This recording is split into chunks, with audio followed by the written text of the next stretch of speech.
कल हमने सीआरपीसी में डेफिनेशन क्लॉज की शुरुआत की। कल हमने वेरिएबल ऑफेंस के बारे में बात की। आज हम बात करते हैं चार्ज के बारे में। चार्ज क्या है, क्यों लगाया जाना आवश्यक है। चार्ज की सीआरपीसी में कोई परिभाषा नहीं दी गई।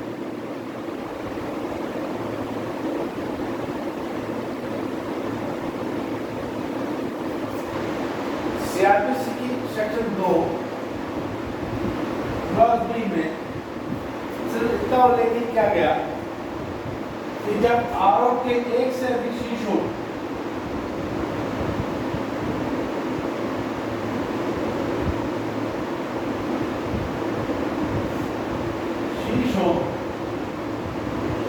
तो कोई शीर्ष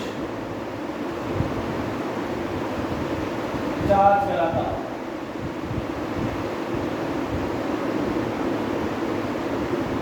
इस सीआरपीसी में चार्ज की परिभाषा तो नहीं है, लेकिन सामान्य शब्दों में हम बात करें कि चार्ज से तात्पर्य, आरोप से तात्पर्य यह है कि अभियुक्त को इस बात की जानकारी देना कि न्यायालय उसका किस अपराध के लिए विचारण कर रहा है। अगर अभियुक्त को इस बात की जानकारी होगी तो वो अपने मामले में पर्याप्त प्रतिरक्षा कर सकता है, क्योंकि विधि का यह सोच स्थापित सिद्धांत है कि जिस व्यक्ति के ऊपर किसी अपराध को किए जाने का आरोप हो, ऐसे व्यक्ति को मामले में प्रतिरक्षा करने का पर्याप्त अवसर दिया जाना चाहिए।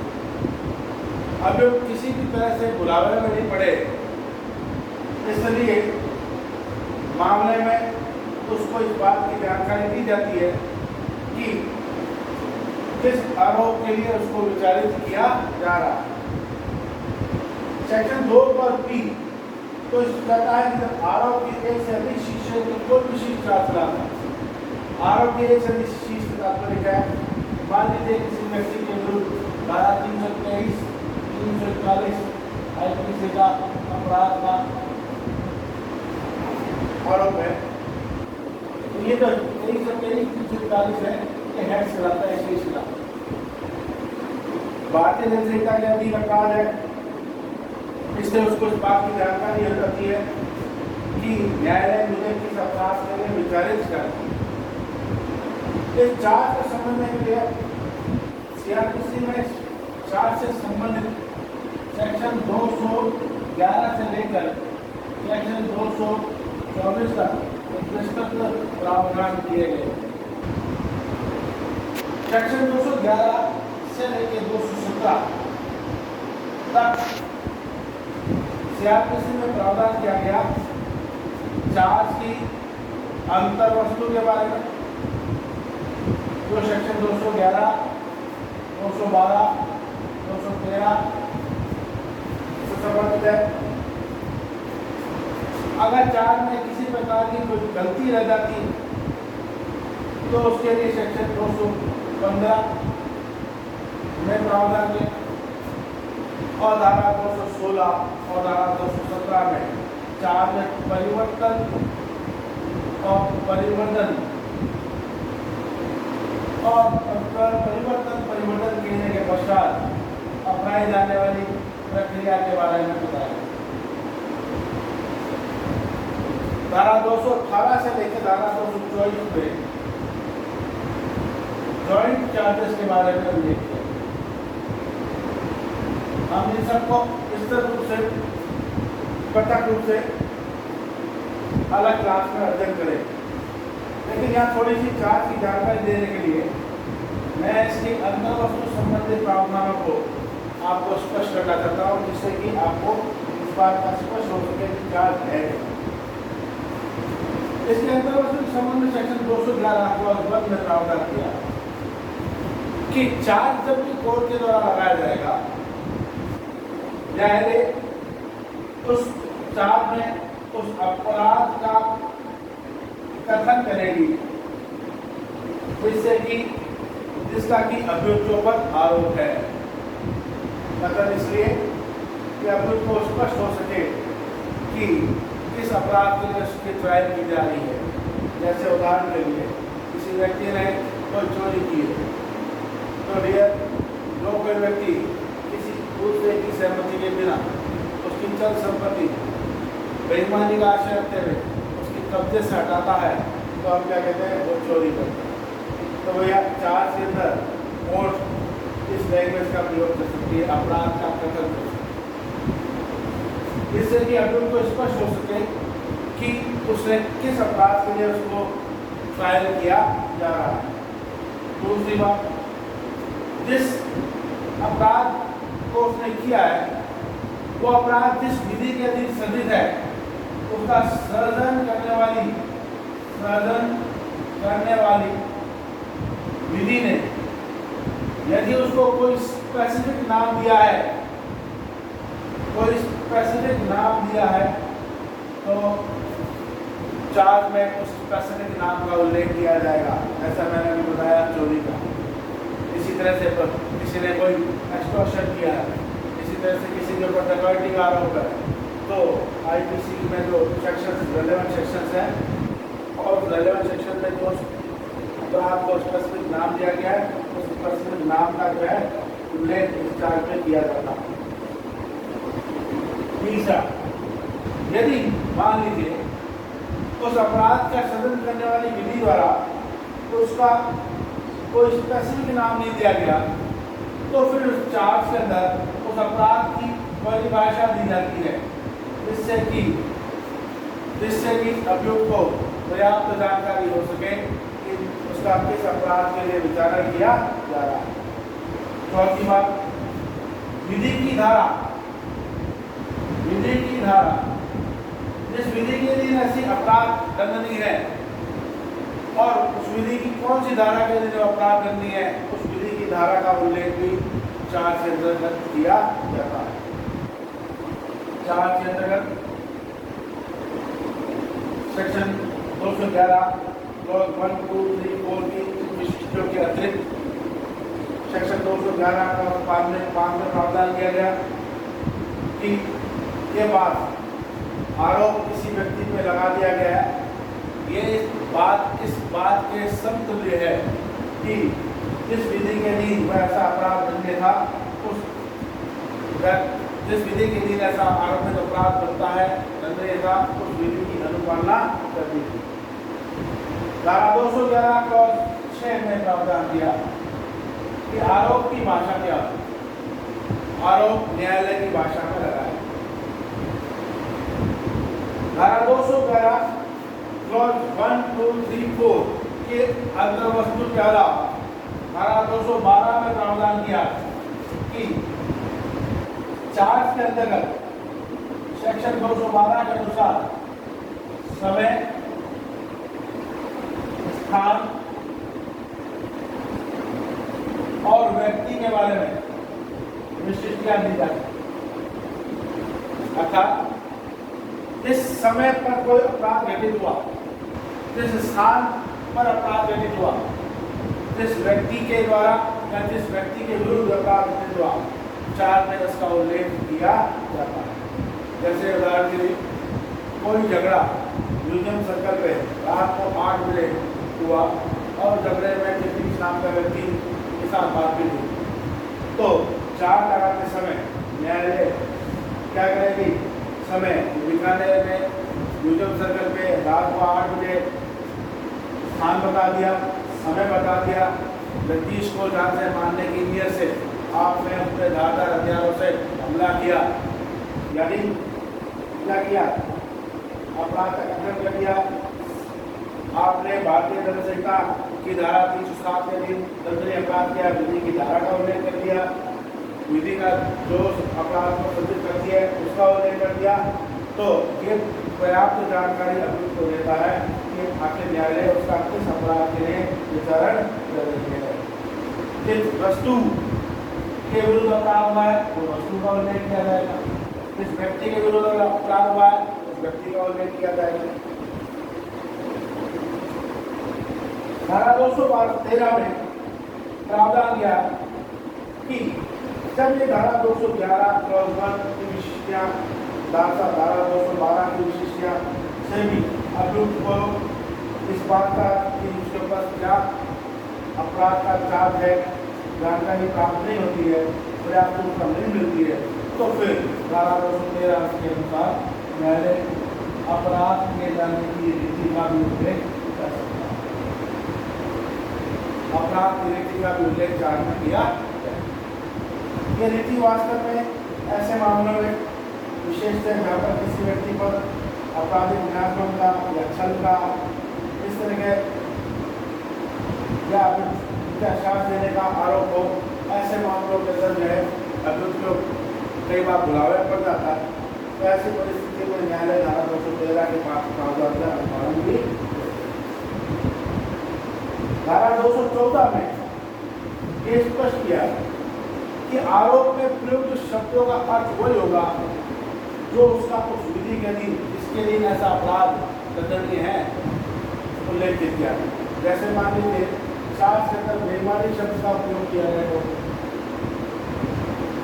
या चल संपत्ति के शब्द का प्रयोग किया गया, तो बेईमानी आईपीसी में डिफाइन की गई है। जो बेईमानी आईपीसी के अधीन डिफाइन की गई है उन शब्दों का बेईमानी का अर्थ उन आईपीसी की उस संबंधित धारा के अनुसार ही माना जाए। चल संपत्ति के बारे में सेक्शन 22 आईपीसी का प्रावधान क्या है ये माने जाएगी। तो कहने का तात्पर्य अभियुक्त को हम इस बात की जानकारी उपलब्ध करवाते हैं कि न्यायालय उसकी क्या कर रही है, किस अपराध के लिए विचारण कर रही है। किसी भी ट्रायल की फर्स्ट स्टेज चार्ज है।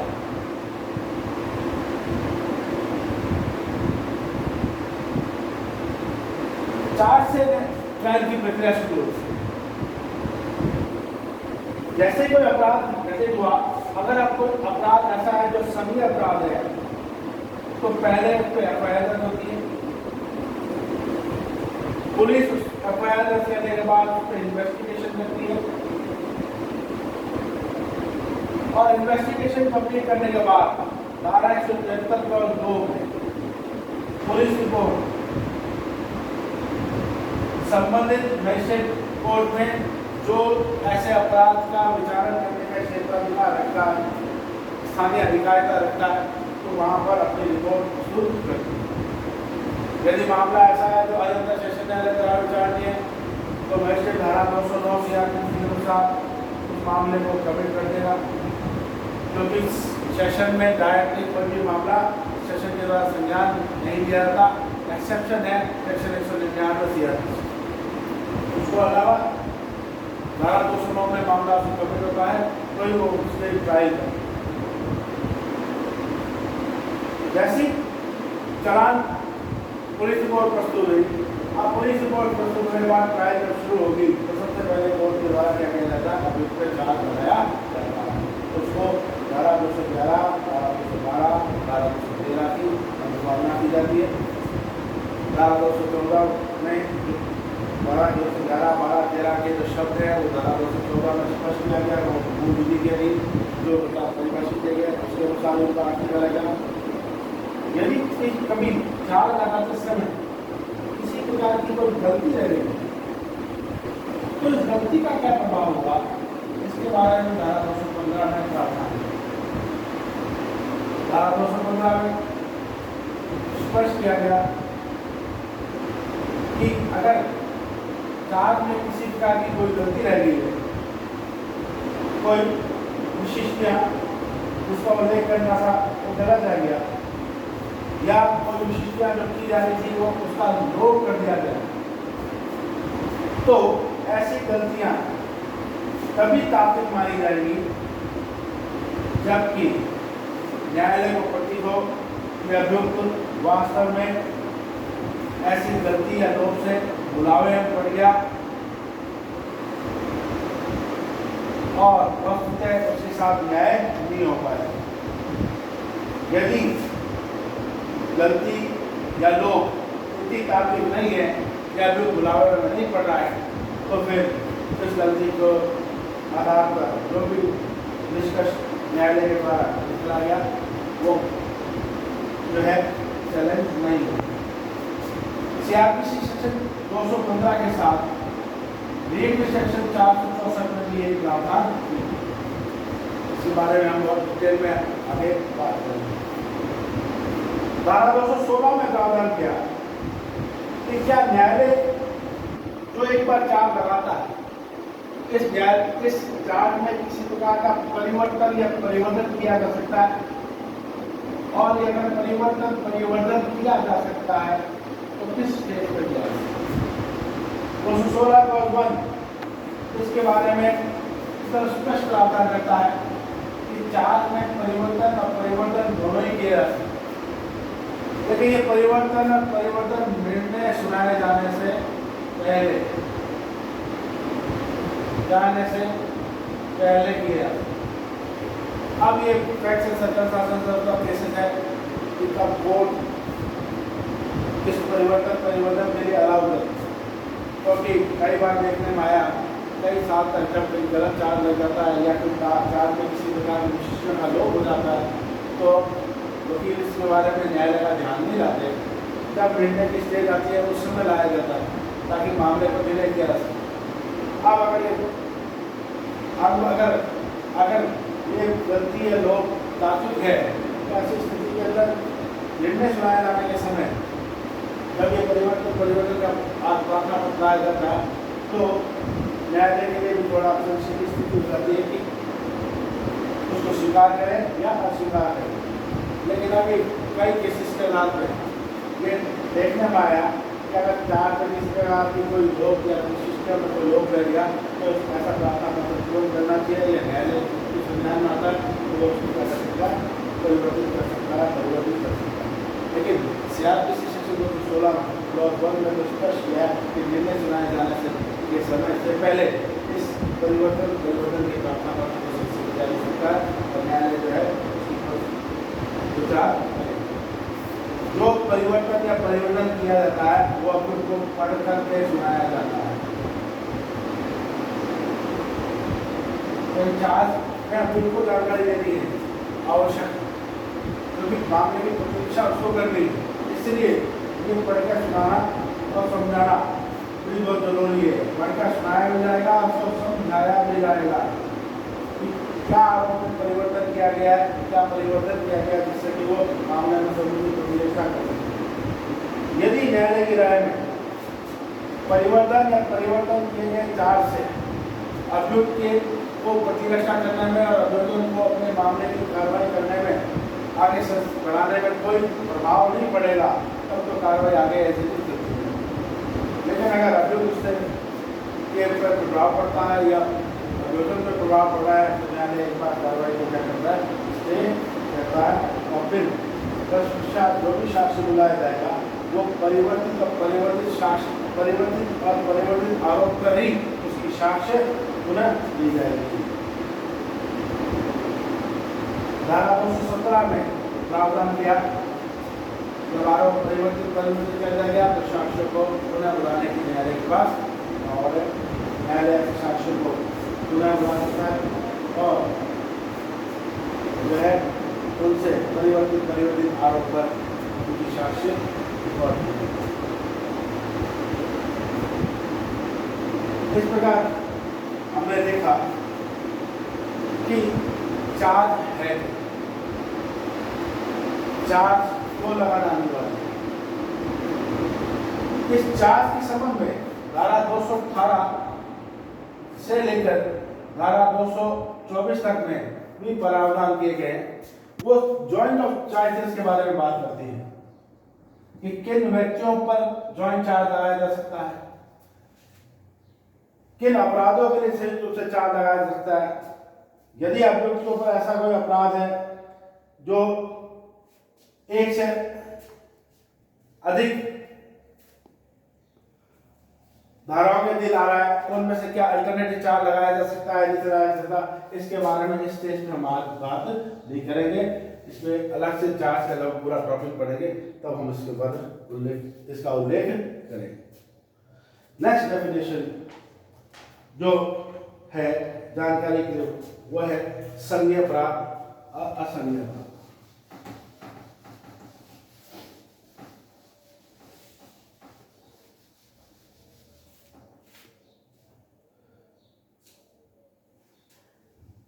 संज्ञेय अपराध,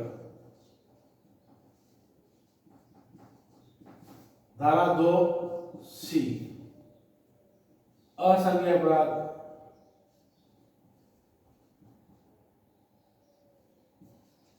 धारा 2L। ये दो टर्मिनोलॉजी और यूज जो मूल आधार है। संज्ञेय अपराध कौन सा होता है? ऐसा मामला या ऐसा अपराध जो प्रथम अनुसूची के अधीन या प्रवर्तनीय विधि के अधीन पुलिस वारंट के बिना अभियुक्त को अरेस्ट कर सके, ऐसे मामलों को हम संज्ञेय अपराध कहते हैं। मैंने कल भी बात की थी कि सीआरपीसी में बैक साइड में एक फर्स्ट शेड्यूल दे रखी है। उस फर्स्ट शेड्यूल के पार्ट फर्स्ट में आईपीसी के अपराधों का उल्लेख किया हुआ है। उस शेड्यूल में ये उल्लेख किया हुआ है कि आईपीसी का वो अपराध संज्ञेय है, असंज्ञेय है, बेलेबल है, नॉन बेलेबल है, ट्रायबल है, मजिस्ट्रेट कौन से मजिस्ट्रेट के द्वारा ट्रायबल है, किस के द्वारा उसका विचारण किया जा सकता है, उसकी पूरी लिस्ट पीछे सीआरपीसी में दी है। कोई भी अपराध संज्ञेय है या असंज्ञेय है, हमें फर्स्ट शेड्यूल देखना है। या एनफोर्सेबल लॉ, जो कानून इस समय परिवर्तित है, यदि वो अपराध उस विधि के अधीन परिभाषित किया हुआ है और उस विधि में उसको संज्ञेय बनाया हुआ है, तो हमें उसके बारे में स्पष्ट होगा कि अपराध संज्ञेय है या असंज्ञेय है। इंपॉर्टेंट चीज है कि ये वो अपराध है जिसके अधीन पुलिस को वारंट की आवश्यकता नहीं रहती है। वारंट के बिना अरेस्ट कर सकती है, जैसे धारा 302 का मामला आईपीसी, धारा 307 का मामला। ये क्या है? सीआरपीसी में फर्स्ट शेड्यूल के अंदर इनको क्या किया हुआ है? संज्ञेय अपराध बनाया हुआ है। असंज्ञेय अपराध में पुलिस को वारंट की आवश्यकता नहीं, वारंट के बिना अरेस्ट किया जा सकता है। असंज्ञेय अपराध कौन से हैं जिसमें पुलिस वारंट के बिना अरेस्ट नहीं कर सकती? इसके लिए मजिस्ट्रेट से पहले वारंट की लेने की आवश्यकता रहती है। प्रथम अनुसूची के अधीन या प्रवर्तनीय विधि के अधीन वारंट बिना गिरफ्तार नहीं किया जा सकता, उन्हें हम असंज्ञेय अपराध कहते हैं। जहां अपराध संज्ञेय है वहां पर पीड़ित व्यक्ति संबंधित थाने में धारा 154 सीआरपीसी के अनुसार एफआईआर फर्स्ट इंफॉर्मेशन रिपोर्ट दर्ज करा सकता है। पीड़ित व्यक्ति के पास परिवार करने का भी एक कंप्लेंट का भी एक प्रोविजन उपलब्ध रहता है, लेकिन असंज्ञेय अपराध में एफआईआर दर्ज नहीं होती। वहां पर सेकंड ऑप्शन ही उसके पास अवेलेबल रहता है। लेकिन जहां पर अपराध इस तरह से है कि उनमें से एक या अधिक असंज्ञेय है और शेष संज्ञेय है, तो उस मामले में एफआईआर दर्ज हो सकती है। यानी अगर असंज्ञेय अपराध के साथ कोई संज्ञेय अपराध जुड़ा हुआ है तो ऐसा अपराध, मूल अपराध जो है वो संज्ञेय अपराध माना जाएगा और उसकी एफआईआर दर्ज होगी। सेक्शन 155 क्लॉज 4 में इस बारे में प्रावधान किया। संज्ञेय अपराध और असंज्ञेय अपराध में पुलिस की इन्वेस्टिगेशन पावर सही में सिर्फ एक ही फर्क है, वो ये कि पुलिस जो है वारंट के बिना, मजिस्ट्रेट के आदेश से या उसके द्वारा जारी किए गए वारंट के बिना जो है उसको अरेस्ट नहीं कर सकती। बाकी उसकी इन्वेस्टिगेशन पावर में किसी प्रकार का कोई भिन्नता नहीं है। संज्ञेय मामले में एफआईआर दर्ज की जाती है। पुलिस थाने के वारसादार अधिकारी को जिसको ऐसे अपराध की सूचना होगी वो तुरंत उसकी एफआईआर दर्ज करेगा। इन मामलों को गंभीर मामले में माना गया और गंभीर मामला होने, लेकिन ऐसा नहीं है। कई बार कई ऐसे प्रावधान आईपीसी में या अन्य अपराधों में दिए हैं जहाँ अपराध संज्ञेय है लेकिन उसमें कम सजा दिए का प्रावधान है, लेकिन अपराध असंज्ञेय उसमें अधिक सजा का प्रावधान है। लेकिन सामान्यतः ये कहा जाता है संज्ञेय अपराध वो होते हैं जो गंभीर है, असंज्ञेय अपराध जो है वो कम गंभीर है। संज्ञेय अपराध में जो है पुलिस वारंट के बिना अरेस्ट कर सकती है। असंज्ञेय अपराध में पुलिस वारंट के बिना अरेस्ट नहीं कर सकती। संज्ञेय अपराध में जो है वह तुरंत जो है इन्वेस्टिगेशन शुरू हो जाएगी, जबकि असंज्ञेय अपराध में जब तक मजिस्ट्रेट द्वारा आदेश नहीं दिया जाता तब तक इन्वेस्टिगेशन शुरू नहीं हो सकता। ये इन दोनों के बीच की कुछ बेसिक डिफरेंसेस हैं। संज्ञेय अपराध की जैसी पुलिस को सूचना हुई, पुलिस थाने का वारसा अधिकारी उस सूचना को अभिलिखित करेगा। यदि कोई व्यक्ति जिसको वो इनकार कर देता है, पीड़ित है, तो वो जिला पुलिस अधीक्षक को पत्र लिख करके लिख सकता है और जिला पुलिस अधीक्षक उसके ऊपर आवश्यक इंक्वायरी कराकर इस पर जांच करके जो है उस पत्र के ऊपर समुचित कार्रवाई कर सकता है। जो एफआईआर दे रहा है उस एफआईआर देने वाले व्यक्ति के उसके ऊपर सिग्नेचर होंगे, उस संबंधित थाना अधिकारी के सिग्नेचर होंगे और ये एफआईआर कई केसेस के अंदर डिसाइड हुआ कि एक पब्लिक डॉक्यूमेंट है। इसके ऊपर हम नेक्स्ट क्लास के अंदर अन्य